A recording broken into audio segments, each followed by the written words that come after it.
ini kami boleh kembali mengingat Engkau dan pengorbanan-Mu di atas kayu salib, atas pengampunan yang Engkau berikan bagi kami. Dan Tuhan, kami mohon Roh Kudus Tuhan menolong kami untuk kami terbuka mendengarkan firman Tuhan dan bekerjalah di dalam hati setiap kami. Kami serahkan pemberitaan firman Tuhan malam ini ke dalam tangan Tuhan. Dalam nama Yesus kami berdoa. Amin. Bapak Ibu dipersilakan duduk. Ya, Shalom. Shalom. Ya, selamat malam Bapak Ibu Saudara. Ya, saya juga ingin mengucapkan bagi yang merayakan ya, selamat tahun baru Imlek, Yonghi untuk kita semua. Ya, kiranya di tahun ini kita boleh makin semangat, makin menikmati anugerah yang Tuhan sediakan, dan juga saya berharap kita semua tetap sehat, tetap kuat, tetap bersukacita di dalam Tuhan apapun keadaan kita, apapun yang sedang kita hadapi. Nah, malam ini kita kembali akan merenungkan firman Tuhan dengan tema forgiveness for all, pengampunan bagi semua. Nah, saudara, saya ingin bertanya terlebih dahulu, siapa di sini yang punya pengalaman mengampuni dan rasanya itu sangat mudah? Apakah ada? Semua senyum-senyum begitu ya. Nah, kalau kita boleh jujur, ternyata mengampuni itu tidak sesederhana kedengarannya. Mengampuni itu tidak selalu mudah. Kita bisa menemukan tips-tips atau cara-cara mengampuni dari buku-buku, dari seminar, ataupun nasihat-nasihat manusia begitu. Tetapi malam hari ini kita tidak belajar pengampunan secara teori gitu ya, dari teori, tetapi melainkan kita belajar dari teladan pengampunan Kristus sendiri yang sempurna, yang mengasihi, seolah-olah tidak pernah tersakiti. Maka dari itu, mari kita lihat terlebih dahulu firman Tuhan dari Lukas 23 ayat 34a ya. Ini sangat singkat ayatnya, dan mari kita baca bersama-sama Lukas 23 ayat 34a. Kita baca bersama 1, 2, 3. Yesus berkata, "Ya Bapa, ampunilah mereka, sebab mereka tidak tahu apa yang mereka perbuat." Nah, saudara, kalimat yang diucapkan Yesus ini bukan pada waktu itu Yesus sedang berada di tempat yang nyaman ataupun dalam kondisi menyenangkan, melainkan saat ia berada di atas kayu salib, yaitu suatu hukuman yang pantas diterima oleh orang yang berbuat jahat. Tetapi Yesus itu bukan penjahat, dia tidak melakukan dosa dan kejahatan apapun. Tapi ironinya dia harus menerima hukuman itu. Tentu kalau kita yang mengalami ketidakadilan gitu ya, kita pasti reaksinya mungkin kita marah, kita kecewa, kita ingin membalas orang yang sudah berbuat jahat dan tidak adil itu. Tetapi mengherankan, reaksi Yesus itu berbeda sekali dengan reaksi kita. Ia berdoa kepada Bapa dan meminta pengampunan bagi mereka. Siapa mereka yang dimaksud? Mereka yang dimaksud menunjuk pada semua pihak yang terlibat dalam penyaliban Yesus, baik secara langsung maupun tidak langsung, yang tidak tahu apa yang mereka perbuat. Setidaknya kita bisa melihat ada 3 kelompok begitu ya. Yang pertama kita melihat yaitu kerumunan orang banyak. Nah, kelompok ini mungkin tidak secara langsung memutuskan dan juga mengeksekusi Yesus, tetapi mereka mendukung penyaliban Yesus. Nah, kalau kita ingat di dalam catatan Alkitab, dalam perjalanan Yesus, dalam pelayanan Yesus itu ada banyak orang yang pernah mengikuti Yesus begitu. Mereka datang berbondong-bondong, datang secara beramai-ramai, berkerumun, berkelompok dalam jumlah yang besar. Mereka ingin melihat apa yang Yesus lakukan dan juga menerima mujizat yang Yesus lakukan. Tetapi orang yang dulunya itu berbondong-bondong datang kepada Yesus untuk menerima mujizat itu, kini kita lihat lagi dalam suasana yang berbeda. Nah, pada waktu Yesus dibawa ke hadapan Pilatus, Pilatus tidak menemukan kesalahan Yesus dan dia ingin membebaskannya. Tetapi imam-imam kepala itu menghasut orang banyak untuk meminta supaya Barabas bebaskan. Padahal Barabas itu adalah seorang pemberontak, dia adalah pembunuh dan juga seorang penyamun. Dan ketika Pilatus itu bertanya tentang apa nih yang harus dia lakukan terhadap Yesus begitu ya. Ironinya orang banyak itu terprovokasi sehingga mereka ikut berteriak, salibkan dia, salibkan dia. Nah, peristiwa ini kemudian disinggung juga oleh Rasul Petrus di Kisah Para Rasul 3. Yang pada waktu itu Petrus dan Yohanes pada waktu itu baru saja melayani orang lumpuh yang lumpuh sejak lahir, dan oleh kuasa Allah orang yang lumpuh itu akhirnya bisa berjalan kembali, dia sembuh. Dan pada saat itu orang banyak yang melihat itu ya, mereka heran dengan apa yang terjadi. Tetapi Rasul Petrus mengatakan bahwa mujizat ini terjadi karena nama Yesus, yaitu orang yang pernah mereka tolak dan salibkan. Dan Petrus mengatakan bahwa mereka berbuat demikian karena mereka tidak tahu apa yang mereka lakukan. Nah, saudara, ketidaktahuan itu karena mereka tidak memahami mengapa peristiwa penangkapan dan juga penyaliban Yesus itu terjadi. Mereka hanya mengenal Yesus hanya sebagai pembuat mujizat, tetapi tidak mengenalnya sebagai Mesias yang harus menderita. Mereka hanya ikut Yesus karena roti, karena kesembuhan, demi pertolongan, tetapi tidak memahami rencana keselamatan Allah. Karena mereka juga tidak sungguh-sungguh percaya kepadanya. Maka ketika fitnah tentang Yesus itu tersebar dan juga ada hasutan dari imam-imam kepala mempengaruhi mereka, maka mereka yang goyah, mereka ikut mendukung hukuman salib itu. Tetapi untuk mereka lah Yesus berdoa, ya Bapa, ampunilah mereka sebab mereka tidak tahu apa yang mereka perbuat. Nah, kelompok kedua yang kita bisa lihat adalah serdadu Romawi. Nah, kelompok yang kedua ini, serdadu Romawi ini adalah prajurit yang diperintahkan untuk menjalankan tugas penyaliban, eksekusi Yesus. Nah, mereka itu hanya menjalankan perintah dari atasan. Mereka itu tidak tahu tentang siapa yang sedang mereka eksekusi. Bagi mereka, Yesus itu tidak berbeda dengan penjahat lain yang disalibkan. Karena itu mereka merendahkan Yesus. Mereka membuang undi atas pakaiannya dan juga mereka ikut mengolok-ngolok Yesus. Mereka tidak sadar bahwa pribadi yang sedang mereka salibkan itu adalah Tuhan yang mulia. Tetapi sekali lagi untuk mereka lah Yesus berdoa, ya Bapa, ampunilah mereka sebab mereka tidak tahu apa yang mereka perbuat. Kemudian kelompok yang ketiga kita lihat adalah pemimpin-pemimpin Yahudi. Kelompok ketiga ini, pemimpin Yahudi ini seharusnya adalah orang-orang yang paling tahu apa yang mereka perbuat. Karena mereka merencanakan dan juga menyetujui kematian Yesus di atas kayu salib. Tapi kalau kita melihat Rasul Paulus pernah mengatakan bahwa tidak ada dari penguasa dunia ini yang mengenalnya. Sebab kalau sekiranya mereka mengenalnya, mereka tidak menyalibkan Tuhan yang mulia. Jadi para pemimpin Yahudi ini pun termasuk orang-orang yang tidak tahu. Saudara, ketidaktahuan di sini bukan soal tidak tahu karena kurang informasi atau kurang pengetahuan tentang Yesus, bukan juga tentang yang namanya kurang pintar secara kognitif, intelektual. Nah, pemimpin agama Yahudi ini kalau kita lihat kurang apa gitu ya, kurang pintar seperti apa. Mereka bukan orang sembarangan. Mereka adalah imam-imam kepala, orang Farisi, ahli-ahli Taurat. Mereka punya pengetahuan yang sangat luas tentang kitab suci. Mereka itu sangat hafal dengan hukum Taurat. Mereka juga berusaha untuk menaati hukum Taurat itu dengan sangat ketat. Dan akhirnya mereka itu tampak sempurna di mata manusia. Tetapi ironisnya mereka tidak mengerti dan tidak mengenal siapa Yesus sesungguhnya.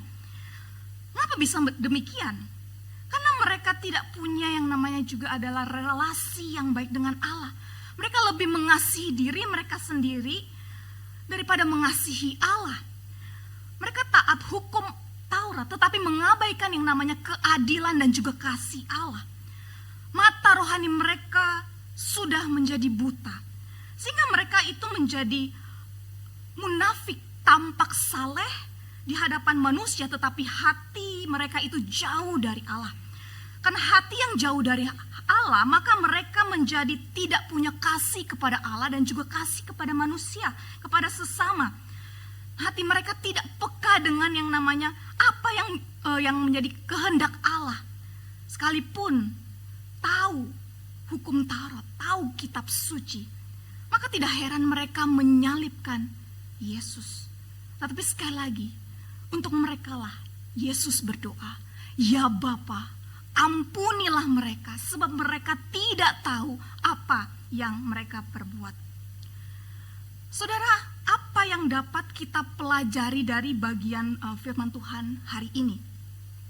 Yang pertama, kita melihat pengampunan Yesus itu menyatakan kasih Allah melampaui kesalahan dan dosa manusia.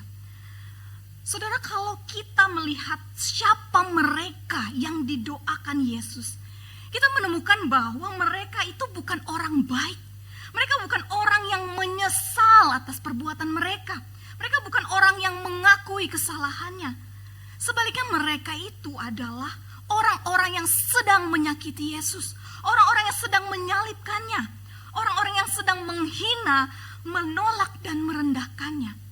Tetapi justru kepada orang-orang seperti itulah pengampunan Allah dinyatakan.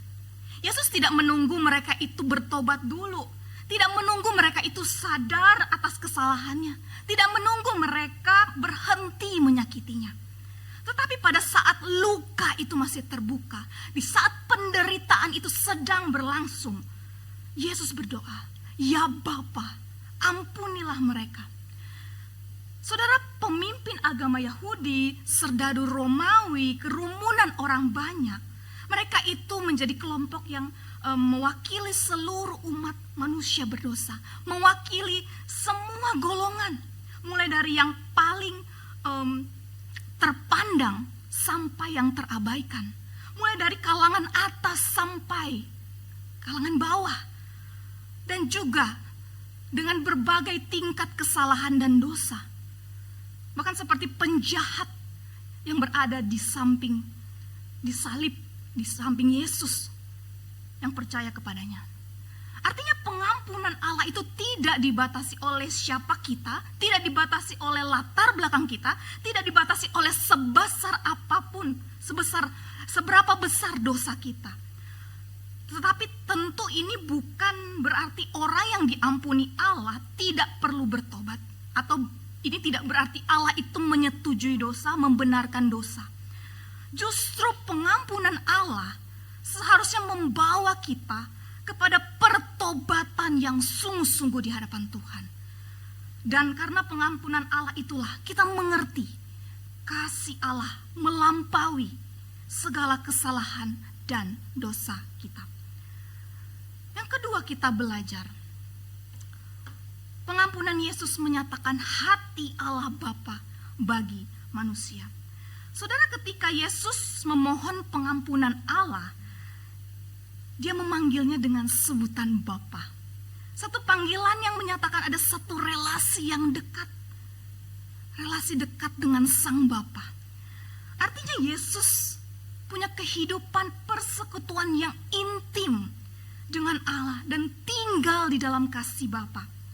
Karena itu pengampunan yang dinyatakan Yesus itu bukan sekedar belas kasihan manusia, tetapi belas kasihan ilahi yang lahir dari hati Allah sendiri.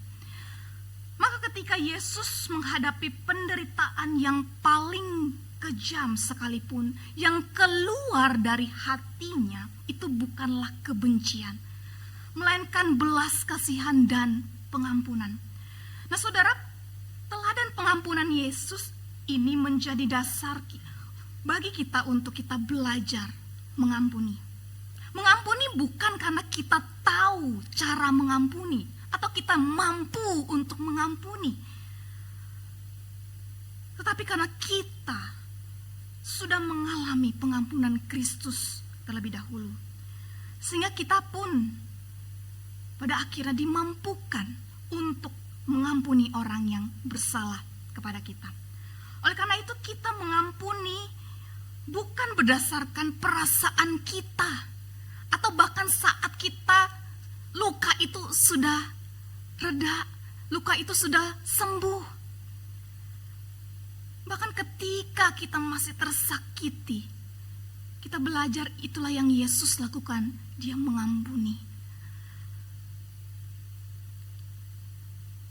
Nah saudara, dan juga kita melihat bahwa pengampunan itu tidak bisa kita itu mengandalkan kekuatan kita sendiri. Kita perlu yang namanya relasi yang dekat dengan Allah, sehingga kita itu bisa memahami kehendak Allah. Dan di dalam ketundukan, Roh Kudus itu akan mengubah hati kita menjadi penuh belas kasihan dan juga memampukan kita untuk mengampuni sesama. Nah saudara, kebenaran firman Tuhan hari ini berbicara kepada kita dengan sungguh nyata. Tetapi jangan sampai kebenaran ini hanya sebatas pengetahuan di kepala dan tidak mengubah hati kita. Kita perlu bersedia yang namanya menjalani proses yang Tuhan izinkan dengan rendah hati. Saudara, ketika saya menyampaikan firman Tuhan ini, saya tidak sedang berdiri sebagai orang yang sudah selesai, tetapi sebagai orang yang juga masih diproses oleh Tuhan. Tuhan izinkan saya untuk berproses dalam mengampuni, bahkan sebagai seorang hamba Tuhan dan juga sebagai seorang anak hamba Tuhan. Menjadi anak hamba Tuhan tidak mudah. Mendapatkan tuntutan sebagai anak hamba Tuhan, padahal hanya sebagai anak. Dan juga pernah mengalami luka di dalam keluarga. Tidak ada yang sempurna, bahkan seorang hamba Tuhan sekalipun. Bahkan juga di tengah kehidupan bergereja, luka itu sangat jelas. Memori itu masih ada sampai saat ini. Saya tidak mengatakan bahwa mereka yang bukan anak hamba Tuhan itu tidak punya luka, atau lukanya lebih ringan begitu ya. Semua orang punya luka masing-masing. Tetapi ada pergumulan khusus yang secara pribadi saya rasakan sebagai seorang anak hamba Tuhan. Dan juga sebagai seorang hamba Tuhan, walaupun juga masih sangat baru begitu ya. Tetapi Tuhan juga pernah mengizinkan saya mengalami pelayanan yang sangat menyakitkan. Baik oleh perlakuan jemaat, bahkan juga oleh sesama rekan hamba Tuhan. Nah ini sempat membuat saya itu hampir menyerah. Saya marah, saya kecewa. Tetapi di dalam anugerah Tuhan, dia masih menopang dan menguatkan saya hingga hari ini. Kalau saya memakai kekuatan diri untuk mengampuni, maka saya akan gagal. Saya akan menyerah. Saya tidak akan mengampuni dan akan terus membenci. Tetapi saya tahu ada anugerah Tuhan yang selalu tersedia bagi anak-anaknya. Tuhan tidak pernah meninggalkan saya. Tuhan tidak pernah meninggalkan kita. Tuhan justru memakai berbagai peristiwa baik yang terjadi di masa lalu, bahkan di masa kini, bahkan juga di masa depan nanti, untuk membentuk saya menjadi pribadi yang semakin serupa Kristus dan juga menyatakan kasih Allah. Saudara, apakah ini mudah? Apakah ini mudah? Masing-masing kita bisa menjawab itu. Dan saya katakan tidak. Tetapi kita, saya, perlu ada ketundukan dan kerelaan untuk diproses. Serta mau membangun relasi yang dekat dengan Tuhan, supaya saya itu mengenal Dia, kita mengenal Dia, dan hati kita bisa selaras dengan kehendaknya. Sekarang bagaimana dengan saudara? Mungkin saat ini saudara juga sedang terluka.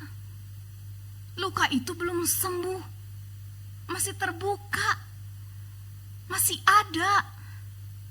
Bahkan luka yang ada itu semakin lebar. Saudara bergumul, sangat bergumul dalam hal yang namanya mengampuni. Tapi percayalah, Tuhan tidak akan menghancurkan kita. Tetapi Tuhan sedang membentuk kita. Dan melalui setiap proses itu, Tuhan rindu menumbuhkan hati yang semakin serupa dengan Kristus, yaitu hati yang mau mengampuni bahkan kepada mereka yang tidak tahu apa yang mereka perbuat. Saudara, firman Tuhan malam hari ini mungkin firman Tuhan yang sering kali kita dengar. Tapi mari kembali kita diingatkan. Kita mau kembali terbuka. Kita minta pertolongan Tuhan untuk mereka. Mungkin itu keluarga kita, orang tua kita, anak kita, pasangan kita, orang-orang yang ada di dalam pekerjaan kita, bahkan mungkin yang ada di gereja sekalipun. Kita tidak punya kemampuan sedikit pun untuk mengampuni, tapi kita punya Tuhan yang sudah mengampuni kita. Mari kita datang kepadanya. Saya ajak kita untuk kita bersama-sama kita mau berdoa. Mari kita mohon pertolongan daripada Tuhan.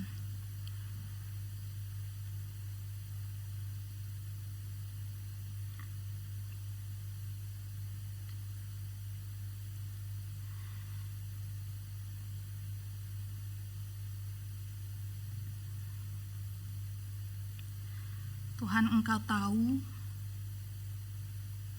setiap luka yang pernah, yang masih, bahkan yang sedang ada di dalam hati setiap kami. Mungkin hari ini kami datang dengan hati yang penuh dengan kemarahan, hati yang penuh dengan kegelisahan, rasanya tidak tahan. Kami datang kepada Tuhan malam hari ini dengan ketidakberdayaan kami. Kami lemah, ya Tuhan. Tapi kembali ya Tuhan, firman Tuhan yang kami dengar di malam hari ini menjadi firman yang hidup untuk kami lakukan. Kami tahu Tuhan berat sekali mengampuni orang-orang yang bersalah kepada kami. Tidak mudah ya Tuhan, sakit rasanya. Tapi kalau kembali kami mengingat bagaimana sakit, luka yang dialami oleh Engkau ya Tuhan di atas kayu salib itu. Tidak ada apa-apanya kami ya Tuhan. Ampuni kami kalau kami bebal, kami tidak sanggup mengampuni, kami tidak mau mengampuni. Ampuni kami ya Tuhan. Bantu kami untuk menjalankan kebenaran firman Tuhan. Roh Kudus yang akan menolong kami hari lepas hari. Terima kasih Tuhan untuk kebenaran firman Tuhan yang sudah kami dengar. Di dalam nama Tuhan Yesus kami berdoa. Amin.